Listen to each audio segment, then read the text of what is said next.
নির্বাচন যে করেই হোক ফেব্রুয়ারির প্রথমার্ধের মধ্যে নির্বাচন হবে। পৃথিবীর কোনো শক্তি নাই এই নির্বাচনকে ঠেকাতে পারে।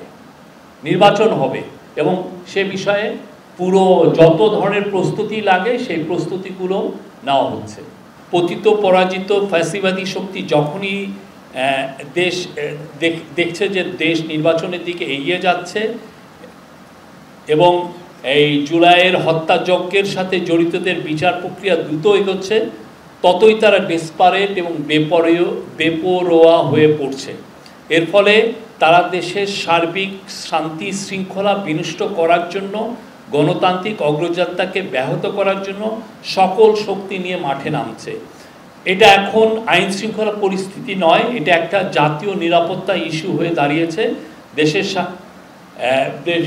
বৈঠকে বলা হয় যে দেশের সার্বিক নিরাপত্তার সাথে কাউকে ন্যূনতম ছাড় দেওয়া হবে না। সরকার মনে করে দেশের স্বার্থে জনগণের সাথে সকল পলিটিক্যাল পার্টির ঐক্যবদ্ধ থাকা প্রয়োজন।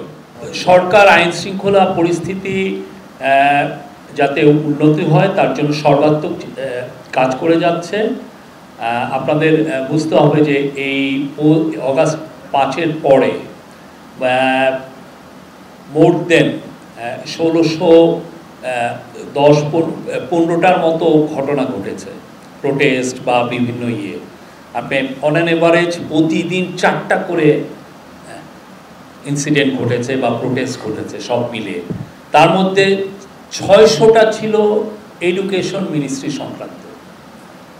এই প্রত্যেকটা জিনিস, এই যে একটা আপনি বিপ্লবোত্তর যে ঘটনার একটা বিপ্লবের পরে মানুষের মধ্যে যে এক্সপেকটেশনটা তৈরি হয়েছে, সেখান থেকে দেখা যাচ্ছে যে সবাই প্রোটেস্ট করছেন, সবাই তাদের দাবি দাওয়া নিয়ে রাস্তায় আসছেন, সবাই তাদের কারো না কারো প্রত্যেকটা গ্রুপে। কারণ 15টা বছর অনেকে যেহেতু আগের গভর্নমেন্ট রিপ্রেসিভ ছিল এবং আগের গভর্নমেন্ট ব্রুটালি এই সমস্ত জিনিস ক্র্যাকডাউন, এই সমস্ত প্রোটেস্টকে ক্র্যাকডাউন করেছে, এখন সবাই প্রোটেস্ট করছেন, সবাই তাদের দাবি দাওয়াগুলো এই গভর্নমেন্টের সময় আনছেন।